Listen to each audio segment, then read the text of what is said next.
What's going on, guys? I've got here a 2005 Ford Freestyle, and I'm using this car to point out to you the location of the important fuses for the operation of your windshield wipers. I'm also going to show you where you can find your windshield wiper relay and just give you some helpful advice in general about the windshield wipers. So we're going to begin by looking at a fuse under here behind this cover.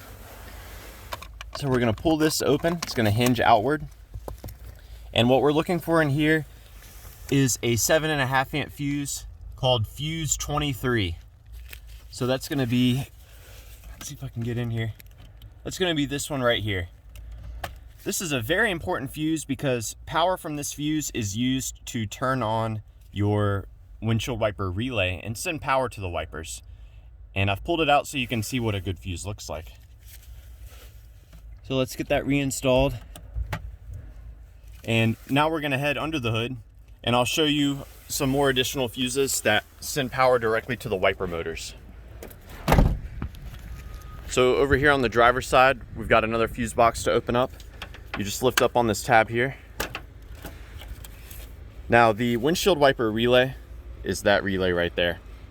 And when this relay is engaged by that 7.5 amp fuse I showed you earlier, what it does is it takes power from this 50 amp J-case fuse here, and it sends that power to two different fuses. We've got fuse 30 right here, 30 amp fuse, and power from this fuse is sent to the front windshield wiper motor. And next to it here is 25 amp fuse. This provides power for the rear windshield wipers. So again, this is the root of the power, and you can inspect this fuse by looking down through the top. That's what a good fuse looks like.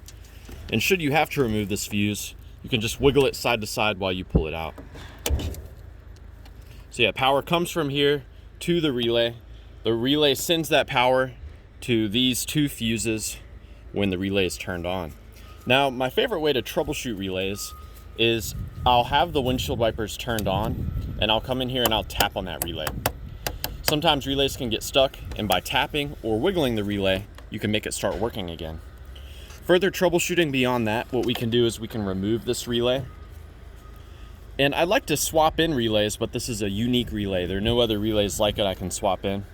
But we can still troubleshoot. We just remove that relay, and we can manually connect these two pins together.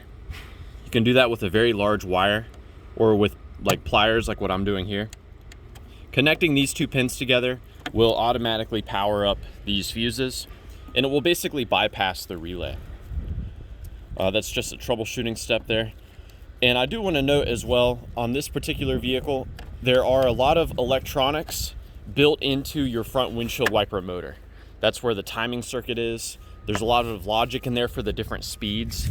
So if your windshield wipers are acting erratically, it could be an issue with that motor or the logic board inside of it. Another great thing I like to check with these wipers is if I notice that one wiper arm is moving and the other one is not, I'll go to the arm that is not moving and I'll pop this cap off here. Sometimes this nut can get loose and you may have to retighten it, or other times the actual wiper arm itself can strip where this bolt goes through it. That can happen if ice builds up on your windshield wiper arms. So definitely something good to check out there if you're having an issue where one of the arms moves but the other one doesn't. Or if you hear the motor moving but nothing is going on. So yeah, I hope this information was helpful for you, or was at the very least a good starting point in troubleshooting the windshield wipers on your Ford Freestyle. Please let me know if you have any questions or any advice. Thanks for watching.